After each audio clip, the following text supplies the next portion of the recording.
big shift I made in my life. It came probably not worth it. It's not actually the money that we all crave. You write one post, all right, it doesn't do well. Actually, I never thought about it that way. Welcome to the Flawless Finance Podcast, where we dive into the minds of innovators, thinkers, and those who dare to challenge the status quo. Today, we're thrilled to have with us Jake Gilman, a digital entrepreneur whose journey through the realms of personal growth, technology, and community building has not only inspired us, but also reshaped how we think about success in the modern age. So buckle up as we explore the nuances of digital entrepreneurship, the art of listening, and what it truly means to succeed in a world where everyone's a tool for someone else's journey. Jake, welcome to the show. We're eager to unpack your experiences, philosophies, and perhaps discover the tools we need to navigate our own digital and personal landscapes. How are you, my man? Good, dude. Thank you for having me. I appreciate it. First podcast appearance, so I'm excited for this. Great. So it's the first episode. Happy to have you on, man. Um, yes, I've been familiar with your X, normally call it Twitter, but your X account for a while, and just from even the few interactions we've had, I can tell really insightful guy. Got a lot of knowledge on the stuff you talk about, which I suppose in this day and age isn't as common as it should be. But you've clearly got a lot of knowledge and a lot of value that I think both of our audiences would really benefit from getting it on a long form video where we can really explain our thoughts and go into depth. To be fair, X is quite good at that now, where we haven't got the character limits. But still, to be able to really have that chain thinking, I think a video podcast is the best format we can do it on. I love But it. yeah, I think just being familiar with your X account, you mentioned the importance of reflection in personal development. If you could go back in time and reflect with your younger self at a critical moment in your life, what advice would you give, and how do you think that reflection would alter the path you took? I love that question. That's a deep question. And I think for me, when I first think about the big shift I made in my life, it came after college, university. And if I could go back in time, I would have told myself to go and get started with this probably freshman year, right? So I did nothing for the first 2 years of college. I was either playing video games, working out, hanging out with my friends, partying. And part of me says I wouldn't trade that for the world. I had a good time, it was enjoyable, but that ultimately ended up putting me in the position that I'm in today. And I don't, love the 9 to 5 path. Is it a good starting point? Yep. It allows me to work on what I'm working on right now, give me the money to spend it on tools that I need, different things like that. But Yeah, I would much rather be working for myself. So if I could have started earlier on doing that, I absolutely would have. And that's kind of my philosophy for this. If I were to, coach people and help with that, that would be the people I want to work with because I see myself in them. It's difficult because in college, university, you don't have all the money that you need to, invest in a mentor or a yeah, coach necessarily. But I think the people that want to make it work absolutely would make it work. And I think about, myself, could I have made it work? Absolutely. You either pick up a little side job at school or, you save up during the summer and pay for it. So I think that is something that a lot of people overlook, especially, where I come from, where it's everyone. And when I say everyone, I mean, parents and adults preach the whole go to school, get a job, work that career path. And it worked for them when it worked, mhm, and now things are changing and they're a lot different. yeah. I mean, that really interesting there. So you're saying you'd rather would have started your freshman year. I, I'm interested because a lot of people would have said they wouldn't have gone to college at all. But do you think you learned some vital lessons when you were at college? Stuff that you wouldn't have been able to experience outside of college. You feel that's a vital part of your journey. Definitely. I learned a lot about myself then, Mm, and Honestly, as much as I say I wish I knew all this stuff freshman year, I wasn't ready for it. I Mm, noticed that a lot with my podcast. When I had started mine,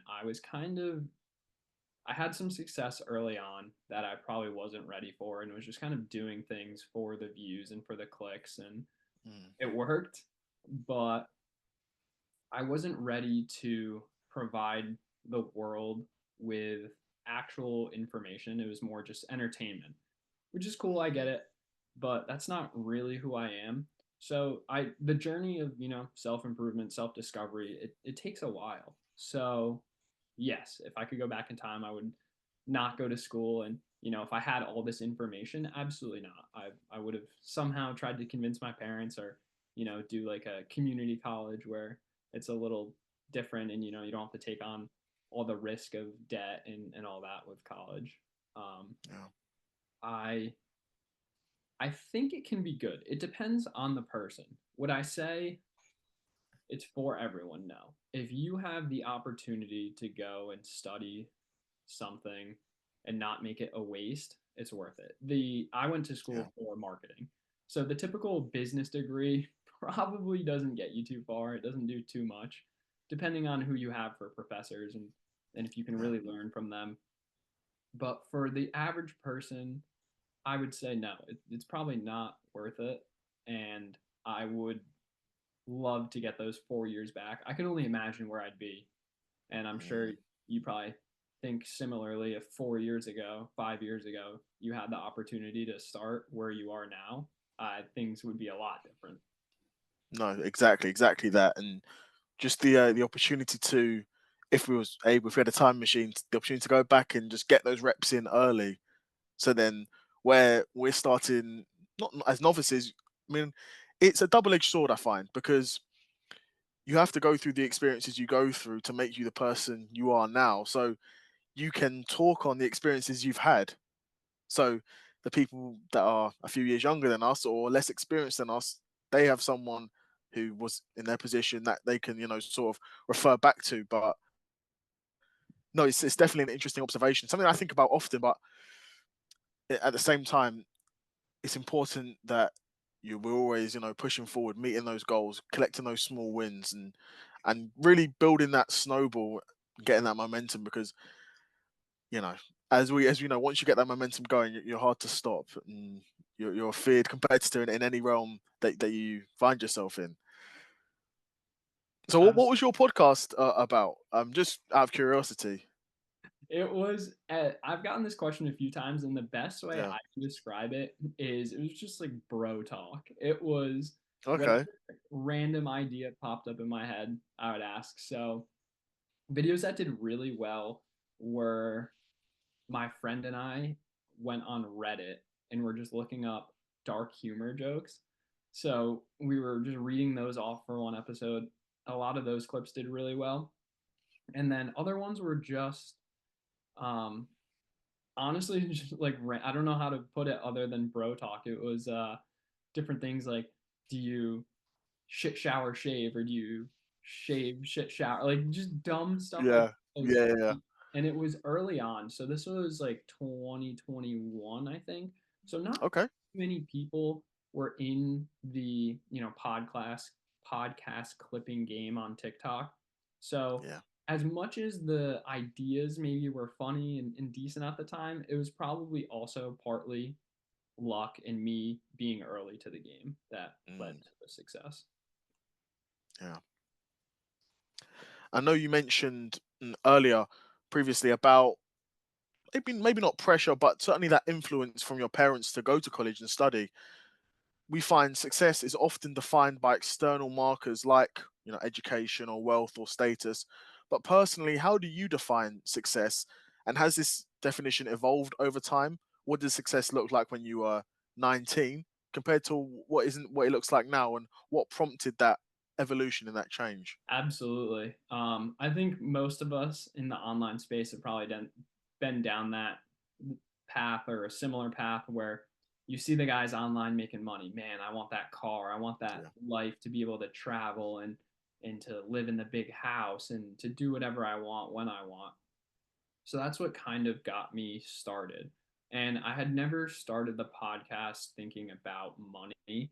It was just a fun outlet, something for me to do. And then I discovered, oh, you can make money online. You can make a lot of money. So that for me was success, was making a ton of money whatever way I could online. So I tried a bunch of different things. And then through the whole self development journey, I realized that it's not actually the money that we all crave. It's the freedom of choice. And that starts with yourself and having trust and confidence in yourself to be able to make that happen. And for me, now I would say success is one, definitely a family. I want to have a family in the future, but also just the freedom, freedom if I want to travel, if I want to take time off, if I want to, work on my own business. I think it's a lot more to do with taking care of myself and, running an online business allows you to focus more on your health or focus more on, learning. I love learning. I love learning about health and spirituality and all this stuff to unlock kind of like the truths in the world. I think that's one thing that drives me a lot is finding out what is actually real and what isn't.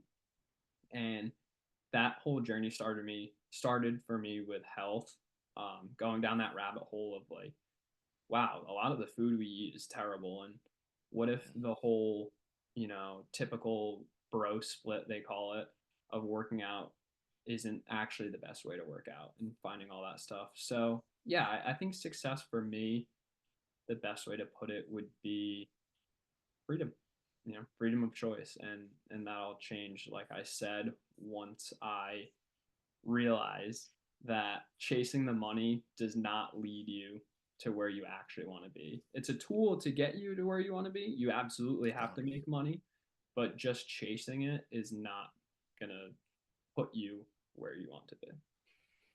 Yeah, I mean, completely agree, and that's an answer that I'm not surprised with by you, because I can tell even from our engagements on X, you're a very intuitive person. You're curious. Like I said, you're a learner. That's something that I really admire about yourself, and I think we've got in common. Um, so let's say in 10 years' time, what does Jake Gilman's life look like? What does the business look like? What's the balance?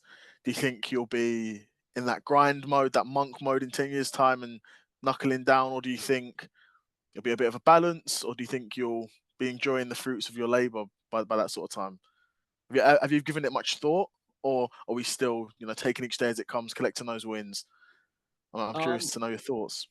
Definitely. Yeah, it's a little bit of both. I think within 10 years, I'd like to be less on that, you know, everyday grind and Mm, have myself in more of a position where I can work on the things that I really enjoy. So how does that happen? I think it starts a lot with obviously a monk mode. It's something I've been toying with a lot recently, and it's very difficult to do when you're in the 9 to 5. It's like yeah, how do I grind and then also put in, 8, 9 hours a day at work? It's very difficult. So part of me wants to take a couple months and just focus on myself and see what I can really do. So that's something I'm playing with. To start out, it's gonna be the client route. I think that's the best way to do it at first. I wanted to do like the coaching community route at first, but to get out of the 9 to 5, you need to make money and replace that income unless yeah, have some humongous balls and can just quit on the spot and just go for it. So for me, that is getting clients as far as, ghostwriting, copywriting, any kind of writing for them is what I want to do. And then eventually transitioning to client work and coaching. And then through that, obviously, comes the whole, courses or info product, some sort of digital product that you can make that will sell while you're sleeping and things yeah. like that. So you don't have to work towards it. So, in 10 years, I would like to be at a point where I can focus more on family instead of running the business. So I think it's going to be a sprint. It's going to be hard, but to sacrifice the next 10 years for, 40 years of peace and happiness and freedom, Yeah. I think is absolutely worth it. Yeah, I know you mentioned, potentially struggling with the balance of the 9 to 5 and doing that. I think that's sort of a stage myself I'm going through that I think a lot of us in the space will be going through, where it almost feels like you're basically working two jobs and you've got like no spare time, and you're thinking about it before work.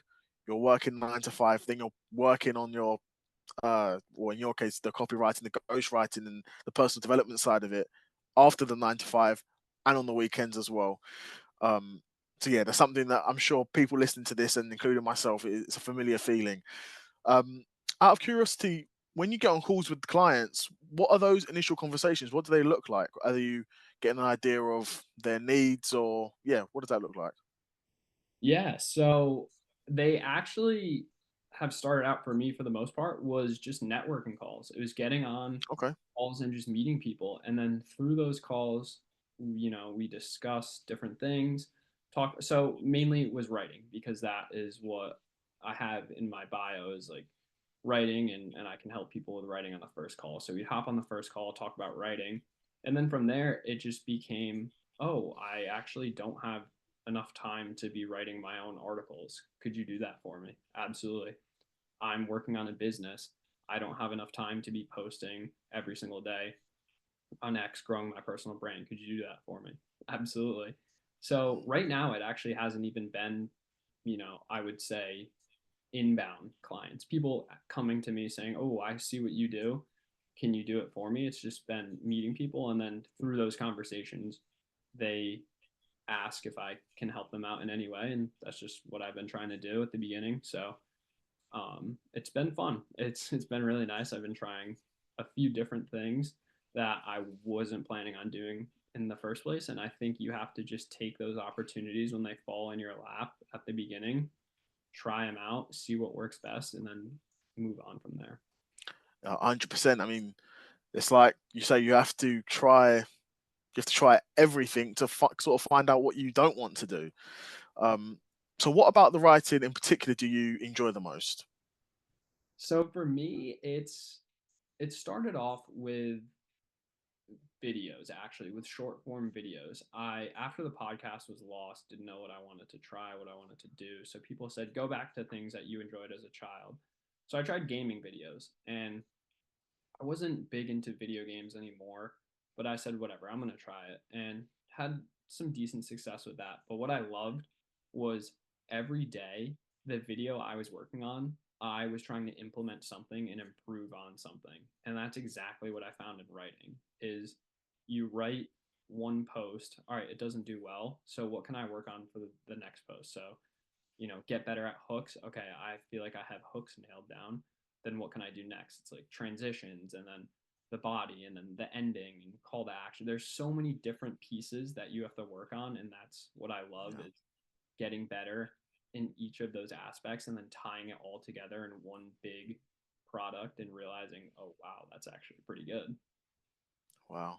Interesting. I think sort of that common denominator there, it seems like you're an out and out at your heart. You're a storyteller. You want to, you know, build the brand, of course, but I mean, even that, what's behind the brand is a story. It's a reason why you're reading, a reason why you're buying, reason why you're creating this offer. You want to tell that story. You want to connect with people. And I think you've kind of found ways to do that, like with the podcast, even with the bro talk. A conversation with you and your friend. Someone's listening to that. They feel like they're with you, and they're part of like a little 3-man friendship group type thing. Um, and then again, with the video game content, the best ones are the guys that can take you on journeys, that can immerse you in that world. And the same thing with the writing. And I've found that as well. The writing that I read from you, on X, it's always stuff that's making me think and reflect, and very introspective. I do enjoy it. Um, Very interesting. Very interesting. Thank you. Yeah, I've actually So never thought about it that yeah, way. When you say I'm a storyteller, that's really interesting. That's eye opening. yeah, definitely. I think obviously the social media game has changed a lot in the past even couple of years, but you look back 10 years, it's night and day. Mm. We're still definitely in that sort of influencer era, I would say. I think, but even that's changed a lot in what it looks like. I think, 10 years ago it would be a good looking girl on Instagram, sort of an influencer. Now we've got, business influencers, yeah, professional influencers, consulting, writing influencers. It's changed a lot, but in an age where everyone curates their online persona, how do you maintain authenticity? And what's one aspect of your real self that you ensure always come through in your digital presence, whether that be your writing or your calls or anything really?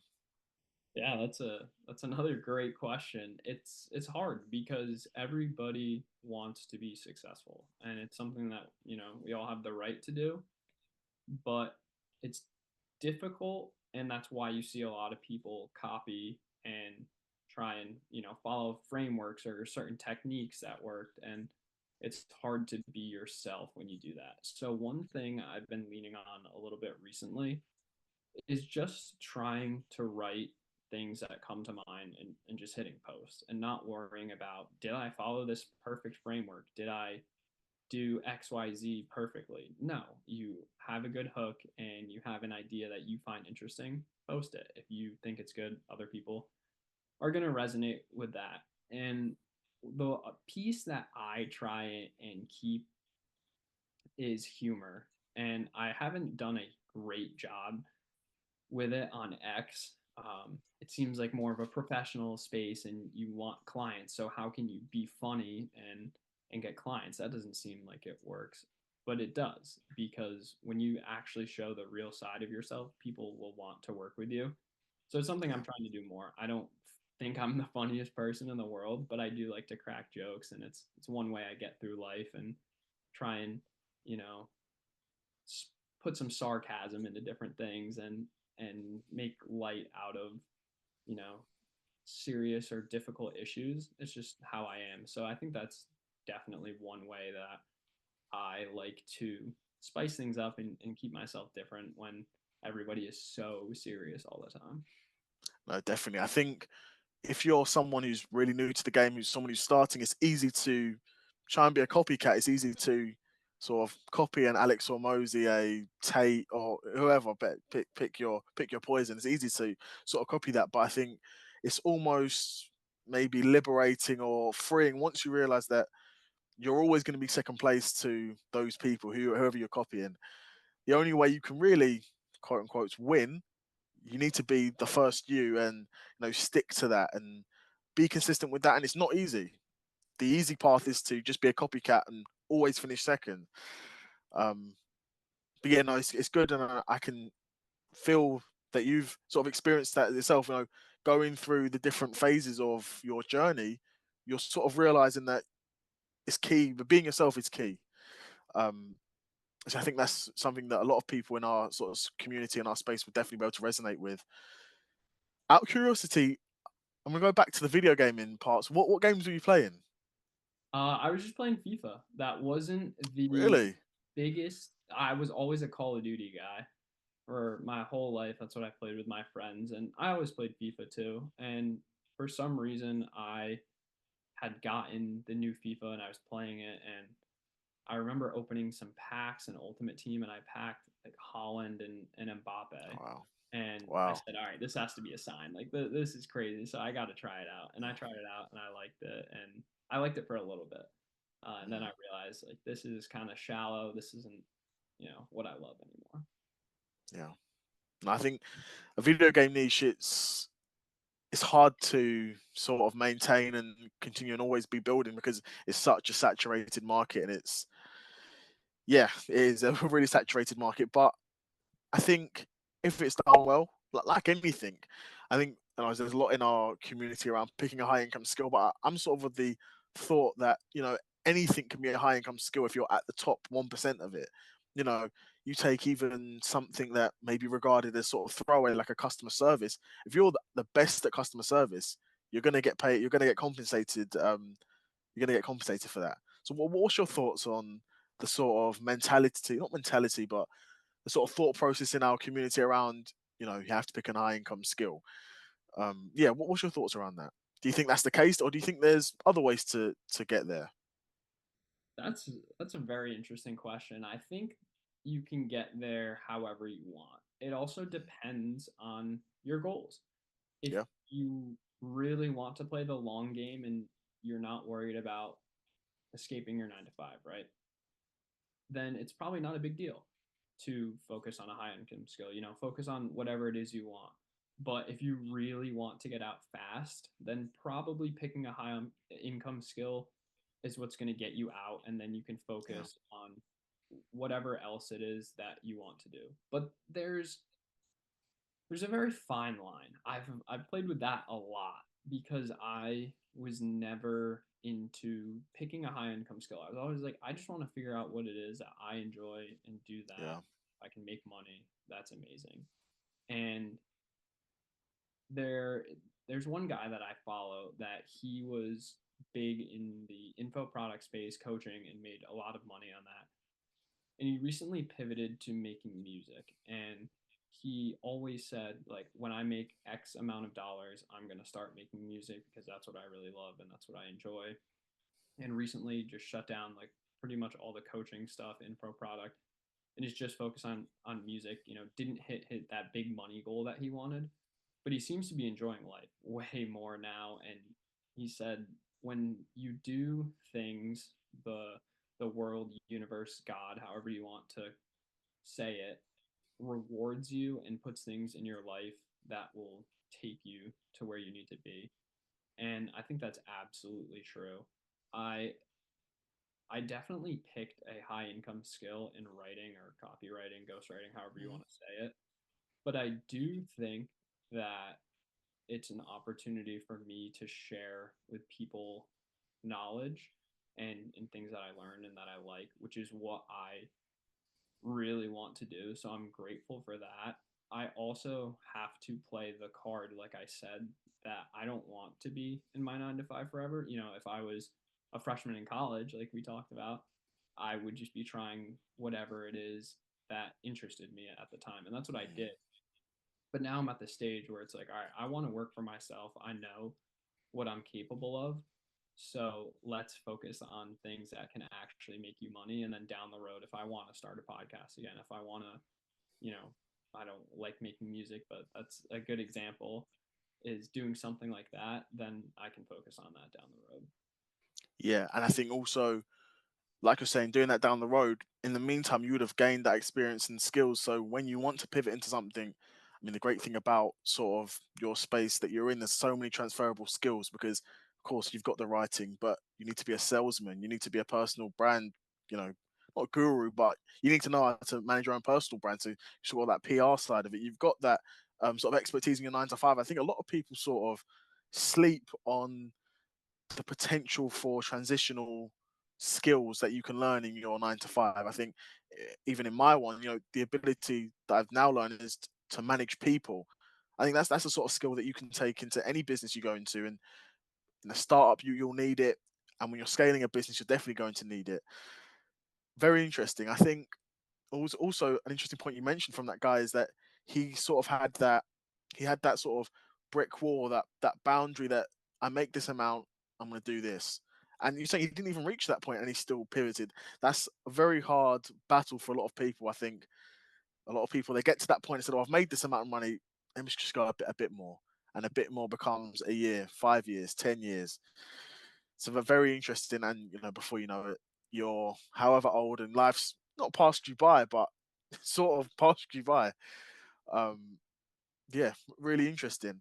I think it'd be really interesting to see your journey because, like I said, you're a guy who's really insightful, really knowledgeable, and like I said, you're a storyteller at heart, and I really appreciate that. And you're a guy who wants to gain knowledge, but also share that knowledge as well, which I think is really powerful and really the key to moving forward in anything we do. To be honest, it's sharing those lessons learned, what I did well, what I didn't do so well, what I would do differently. It's absolutely vital to anything we're doing, but particularly in this venture. Thank You you. got Yeah, any? Yeah, go on. appreciate that. That means a lot. And I think I guess my little future hot take would be, and it's not even a hot take, I think it's where we're actually headed, is a lot of startups, whether it's a small agency or a content team, anything like that. I think the future is people taking a job in that area, whatever industry niche it is. Let's take copywriting, for example. Okay. People that enjoy copywriting, that want to get into copywriting, whether they want to start their own agency or, be some sort of freelancer for other people, a ghostwriter. I think the future is taking a job in that area, working for another leader in the industry, working under them for a few years, and then transitioning out. Like you said, you took that knowledge that you've gained at your 9 to 5 and you can apply that anywhere. Now, imagine if you could do that with content creation or copywriting or ghostwriting, Yeah. working under someone in a smaller team than a multi-thousand person company. You could do it in a small team, learn from some of the best, and then transition out of that into your own. I think would be the perfect thing if I could do that and go back Yeah. and work under a copywriter or at some sort of content creation team. You can take all those skills and transition that into your own personal brand. And I really do think that within, the next 10 years, that's going to be a lot of businesses. It's going to be these agencies that take on younger talent and then eventually transition them into their own agency or, their own personal brand, and they can do whatever they want with that. Yeah, I mean that's like you're saying. That sounds like a dream come true for that next generation. I think. Yeah, I think that's definitely where we're heading. I think at the moment it still feels like it's very. This is my 9 to 5. This is my side hustle, and the two shall not mix. But yeah, like you're saying, I could definitely see that. Even the youngsters, we're young, but the youngsters coming up in this next generation, they'll probably be looking and thinking with that same mentality that you are, where this is what I want to do. If I'm going to work a job, I may as well work it in something that I really want to do, and there's that progression, and I can spin those skills off and become a freelancer, and like we said before, have that freedom which a typical 9 to 5 doesn't really allow you. But yeah, Yeah, I think that would be the dream path. I think that would be amazing. And I see opportunities now, more and more that it's possible. It's going to be a real thing soon. So I think it's only going to benefit everyone that is interested in working for themselves, working for a different organization, than the yeah. typical 9 to 5 that their family may have, followed that route. There's a lot of opportunity now. But also, I wouldn't even be surprised if those sort of bigger organizations, they're realizing the power of content. They're going to want their own in-house copywriters, their own in-house copy content team, even if they're a traditional corporate. They're going to realize, we need to keep up with the times. We need to build our own content team. So I think there's going to even be that opportunity there in the 9 to 5, in that 9 to 5 world. Yeah, I agree. Yeah, it's great times coming, and it's only gonna, you know, be better. And the quality people that actually put time in and effort and want to make this work, they're really gonna stand out more than ever before, I think. yeah, and I think really building that community is going to be key. It's going to be key, and you're great at it. And you're continuing to grow, and I'm going to be along there for the journey. But um, yeah, it's about building that community, and I think almost there's not really any way around it. I think where the space is heading in 5 7 years time, you're going to need that community. That's going to be people's USP. That I've been doing this for 5 6 years. I've got this community as well. That's really going to be your USB, and we'll find in a couple of years, basically everyone will be an influencer of some sort. Everyone's going to have a personal brand, whether it's on X, whether it's on podcasting, even if it's on something like LinkedIn. You're going to have that personal brand. Um, but what one question I did want to ask: what does your perfect client look like in terms of their background, in terms of what they want from you. It'll be a copywriting service or potentially a ghostwriting service. What would the perfect client look like for you? That's a good question. So for me, it would be I want to work.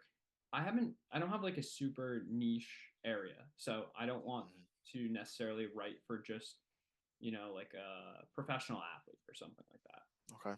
Well, I think that would be really cool and would be something I'm interested in. I played sports all my life. It's a unique angle. I think just right now, the perfect client for me would be someone that is growing their business, their agency, whatever it is, and then helping them and building along with them. It would be great to work with leaders and learn from them because these people that are building a business and growing a company, there's so much you can learn from. Even, if we're the same age, if they're a little bit older, Yeah. they could be way older. Anyone like that has this information that I probably don't have myself. And like I said earlier, and you said it, I love learning and then sharing it with people. So I think working with these Yeah. industry leaders or people that are attempting to become industry leaders, there's so much to learn from. And just being able to share their story, I think is amazing because a lot of people struggle with that. And a lot of people have such amazing stories and ideas that they can tell people. They just don't know how to flush it out of themselves. And I think that's where I can really come in and help. Yeah. I think that's something that I've really experienced with, even leaders in that I know within my organization, but other organizations as well, where they've got, and even myself to an extent, you've got all this stuff that you want to say, but maybe you lack the clarity of thought or the ability to really write it down in a manner where you can clearly get your point across. Is difficult to do and takes a lot of practice. And like being a ghostwriter, copywriter, there's no sort of shortcuts to there's no shortcuts to perfecting a skill, and you'll never perfect something, but there's no shortcuts to that ideation, that repeating and improving something very what seems very little but compounds over a while. And if you try and improve something, like you say, in every tweet, in every article, you'll get 15 articles in, and the first one and the 16th one will be completely night and day. Um, so yeah, really interesting to see that sort of compounding, because I've noticed it in video content, but like you say, there's so many little elements even with the writing that you realize whether it's the hook, the ending, the start. There's a million sort of angles you can take with it, and a million rabbit holes you can sort of go down. And I'm sure it'd be interesting to know, when you're writing a tweet, you did mention before, but you're starting to sort of develop that skill of just writing it and posting it. But maybe at the start, was it a situation where you were just waiting on it and you were just writing it, deleting it, writing, and just keep doing that? Was you ever in that moment, or have you always been pretty good at just sort of detaching yourself from it and getting your thought out there, posting it, and then coming off the app even, or moving on? What was that journey like for you? No, it's been a process. I wish I could say Yeah. from the beginning I was amazing at that. But I think at the start, everyone, you know, thinks they're probably a lot better than they are, myself Mm, included, absolutely. So I would post and, I'm expecting to get X amount of impressions or likes or comments, anything. yeah. And then it doesn't happen and it flops. And one of the biggest arguments I have is quality over quantity. And this ties into Okay. that perfectly because if you focus on quantity, are you necessarily getting better? I don't know. I would say no. I would say no, you're not getting better and you're just posting as much as you can to try and get the Mm, reps in and to get out there. Okay, great. Yeah, and that might work, but if you're not trying to improve your quality and focus on improving something every single time you post, well, if your post sucks, but you're just posting it, 10 times a day, you're not going to get better. You're not going to, increase following. You're not going to get more impressions, more mm, likes, whatever it is that you want, more clients. It's never going to happen if you're just spamming quantity. Yes, quantity may lead to quality, but I actually don't even think that's necessarily the case because, like I said, if you're focused on quality, well, then your next post should be twice as good as your first post. But if I'm posting mm. like I said, 3 times a day and not focusing on the quality, then it's never going to get better.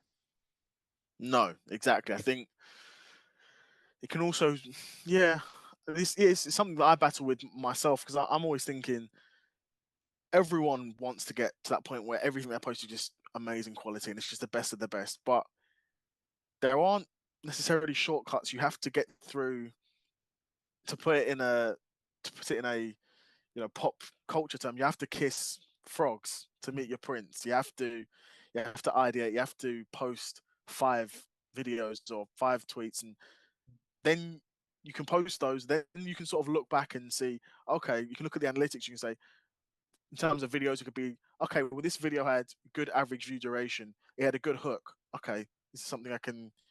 This is something I can take from it. Or this title worked. Or this style of thumbnail worked. So I think in terms of quantity, you need to have something. There does need to be at least some sort of foundation of content that you can even you post it and then a week later you look at the performance and you can take the wins and losses from there. I think yeah, something that I often battle with, particularly on my YouTube channel with quality and quantity, because also not quantity, quality can be subjective. It's really down to the person, the customer, whether they're enjoying it or not. If they don't enjoy it, then that that may mean it's low quality, but that may mean that you just haven't found your right audience yet as well. In the same breath. So yeah, I mean, going forward, how do you plan on sort of battling that? It seems that you lean more towards the quality side, and I may lean slightly towards the quantity side. How would you convince me that maybe quality, going down that route of quality, is the better route to go down in terms of long term growth and building a brand? Because at the end of the day, we all want our brands to be associated with quality. No one wants to be associated with, oh, his content's not that good, but at least he posts 6 times a day. you know. Right, So what would right. your argument be? Yeah, So I, at the end of the day, does it matter? That's mm, a tricky question because you can look at everybody. Everyone's done it. There's people out there who preach quantity and have done quantity and have had massive success with that. And then there's other people that preach quality and have done super high quality stuff and had success with it. So the first piece of this, I think, is just it all depends on the person and what yeah, you personally feel good about. But to argue that, I would say every single one of us can go on any platform that you want to grow on or any platform in general and see high quality content because what gets pushed a lot is going to be the high quality content. And then you can yeah, go back, reflect inward and write a post, make a video, and then say, all right, is this actually good? Like, would I actually watch that? yeah, Sometimes yes, sometimes no. And I've taken that myself personally. I look at I'll go back to my gaming videos, right? Yeah, I compare that a lot to this. So at first when I was making those videos, they sucked. They were not good at all. yeah, Over time, did posting more help? Yes, because the the more I posted, the closer I get to the good idea. But the quality is what got me, the really good videos because, like I said, I was focusing on improving something every single video. So if I take the beginning videos and I compare that to something really good, it's easy for me to look at and say, oh, well, okay, the lighting in this video is horrible. Nobody can even see me. That's already going to be a turnoff. The hook, there was no hook. So why are people even going to watch? Because you have to capture attention yeah, in the first couple of seconds. And then it's, all right, well, it just flowed poorly. It was just not good. So go back and fix that. And that's where I see the argument, and that's where I like it is reflect inward. You're able to see, mm, anybody that I think probably has a brain on them can go and see, hey, this is not good. Like I can tell. So does me posting this actually get me towards where I want to be? I don't know. It Mm, might, it might not. Sometimes the low quality posts, like you said, will do well. You know, it hits the right target audience, and it might not, it might be low quality to you, but to someone else it might be really high quality. It might be really good yeah. information. So it's all testing. It's all Mm. just figuring out what works best. But from my personal experience, it's posting things that you find really valuable and that you would actually want to consume and enjoy. That ultimately sets your standard for quality. Interesting. Got a great answer. I think you've given me some food for thought there. Where, like you're saying, you can reflect introspectively. It doesn't necessarily mean you need to post. You can produce that, then watch it back and say, "This isn't amazing," and you can already know that without having to post it, and then get that feedback loop. And then rely on the data or rely on comments or views or something like that. Um, Yeah, but like you said, it can also depend because what you may think is not low quality or not as high quality as possible, someone else might find really valuable. You see these guys like your Sam Sulex, literally in his car, mic, and he's talking. No crazy edits, no crazy lighting. Even something like the Joe Rogan podcast, sitting at a table, mic, conversation, no crazy edits, no crazy trailer, no crazy visuals or anything like that. But they're able to deliver value in a different sort of way. And content like that can be sort of your slow burn sort of content where they're not going to go viral in a day. Like the Joe Rogan podcast has been around for however many years. Sam Sulek has posted tons and tons of videos. So yeah, see, like you're saying, it depends on the person. I think there's definitely different ways to do that. So yeah, really interesting. That's it from me, Jake. I haven't got anything else from you. I've loved talking to you, man. We should definitely do this again. Have you got anything else for me or anything for the audience? No, I had a blast. I thank you so much for this. I look forward to doing it again soon. I do have one question for you. Go on. So we talked about personal branding this entire time.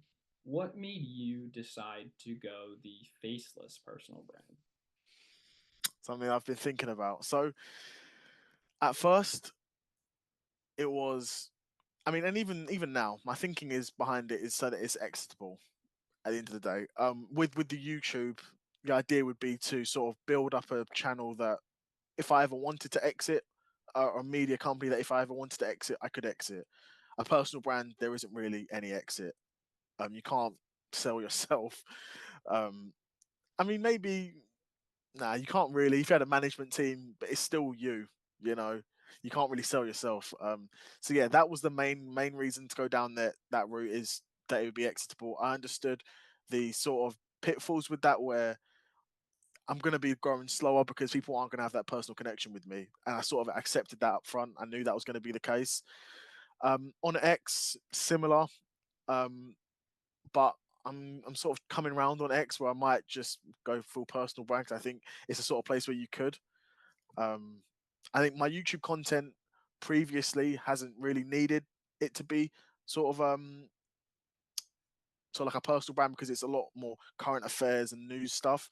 But I'm creating this podcast. There is going to be more, and the live stream, and I do as well. There is going to be more of my voice and my face out there. So maybe for Twitter, I probably will be going more personal brand down the line. But what I throw the back question back to you. What made you go down that personal brand route? Not immediately because you've tried a couple different things, but sort of in a way, you have sort of gone down that personal branding, that personal brand route. What made you do that? That's a Yeah, that's a great point. So I've like I said, I've tried a bunch of different things, and like you Yeah. said, so I had tried the TikTok shop thing. So just posting for accounts and then trying to sell different things. And at the end of the day, what bothered me was not supporting posting or trying to promote things that I actually cared about, which is why I went the personal brand route. And I think the faceless is also the same as a personal brand. Like just because you're Mm, faceless doesn't mean that you may promote different things that you don't like. or have to do things differently. I actually think faceless are some of the best. There are amazing faceless accounts on both X and YouTube. So I think it's a great way to do it. And like you said, if your end goal is to exit, fantastic idea, fantastic opportunity, because you're going to make and develop this media company that if nobody knows who's running it, then it can go on forever, and Yeah. the exit is very possible.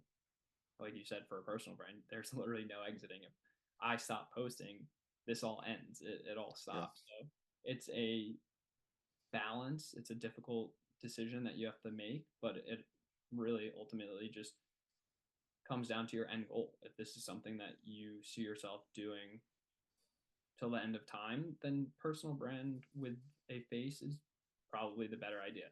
If a brand that you want to scale and exit is your goal, then faceless is definitely the best way to go about it. Yeah. And I think going forward, I mean, we're already seeing it at the moment, but even in the future, even more so, I think we're going to see loads and loads of personal brands because I think people are going to start treating it even as like a resume. You sort of treat it like that. If you're going for a job and your qualifications match with someone else, but your standout is that you've got this online community of a few thousand people, you've got a huge network, and that network could be leveraged to help the business you're joining. That's a big selling point, and that's a big differentiator between you and someone else. So I think I wouldn't be surprised if we're seeing even more of that because we do see it a bit. I mean, on LinkedIn, it's very professional. So, maybe a bit soulless at times where you're a middle manager at a company and you're just posting something great that your business has done in the community. A lot of that, I mean, where X is a lot more personable, I find, but it's going to be interesting to see how that sort of develops. Absolutely. Yeah, it's you're spot on with that, and I think you've picked two fantastic platforms to go the route that you're going, where Yeah, it doesn't, necessarily matter if you are showing your face. So I think it's great. It's a great opportunity, and you have a lot going for you that I think will be very successful. I can just tell from talking to you on this podcast that you have a great head, and it's all going to be really good. that's it. No, likewise, same for you, my man. Like I've said a million times, your knowledge, and I can tell you're very keenly interested in what you're doing, which almost is the key to life. It's like you're saying with the personal brand, if you don't post, that's sort of it. But if you love posting, you got nothing to worry about. If you love writing, if you love the process, you've really got nothing to worry about. But as we close out, again, a massive thank you to you. We'll definitely have to do this again. I've had such a blast and learned so much, even from however long we've been going for. Um, yeah, had such a good time. Where can the people find you on X or on YouTube or wherever? And it'll be in the description as well for this podcast. But where can the guys find you? Yeah, just on X is where I post really. Just at Jake GA. That was good. Jake Gilman, Jake JakeGlmn. Great, great.